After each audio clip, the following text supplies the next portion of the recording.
But first this, an external report has found there was no toxic culture at ITV following allegations around Phillip Schofield and his relationship with a younger colleague. TalkTV correspondent Holly Hudson is outside Television Centre, where this morning is filmed. She joins us now. Afternoon to you, Holly.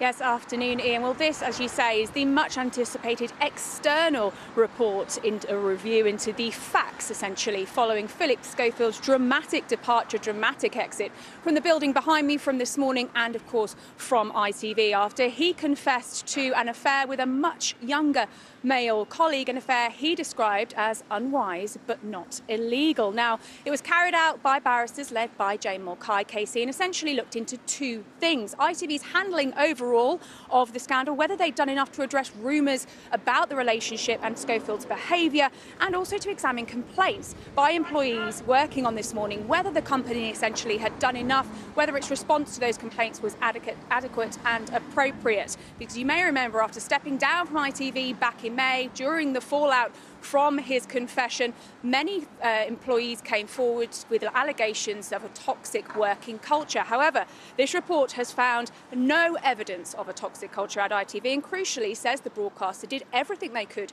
to establish the truth about the affair. They made considerable efforts, this report finds, to find out about the relationship after The Sun uncovered it in 2019, but was unable to uncover the relevant evidence after Schofield's admission in late May 2023. Now, 48 ITV staff were interviewed by the KC in total, but interestingly not Phillip Schofield or his lover, who's referred to as Person X in the report. A letter from Phillip Schofield's lawyer that's referenced says he reluctantly declined to take part in the review into the circumstances surrounding his departure because of the risk to his health. The KC was informed his mental health had deteriorated, and you may remember in the exclusive interview that he did with The Sun around the time of his admission, he said he had had suicidal thoughts. Now, this wasn't a statutory inquiry. That's crucial to mention because that means, of course, that the KC couldn't compel interviewees. They came forward on a voluntary basis. Junior and senior staff members, current and former on-air talent were interviewed, we believe, including Holly Willoughby, and people who manage them. And only one junior member of staff admitted to knowing about the affair. Now, that raised questions and concerns about the reporting process at ITV, the confidence that junior employees have to speak up.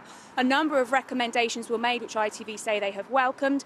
Andy Coslett, the ITV chairman, says they're already acting on them. They're completely committed to creating an environment where everyone is treated with respect and feels able to give their best. He said we'll continue to develop our efforts to give junior colleagues the confidence to speak up. But of course, this morning has completely changed following the fallout from Phillip Schofield's confession back in May. Holly Willoughby, of course, at the time said that she felt that she was blindsided and betrayed, essentially. Whether she will make a comment on this report remains to be seen. And, of course, Phillip Schofield, too, who stayed pretty much silent since the interviews that he did back in May and June on social media. Only a few appearances from him. So whether we'll get a response remains to be seen.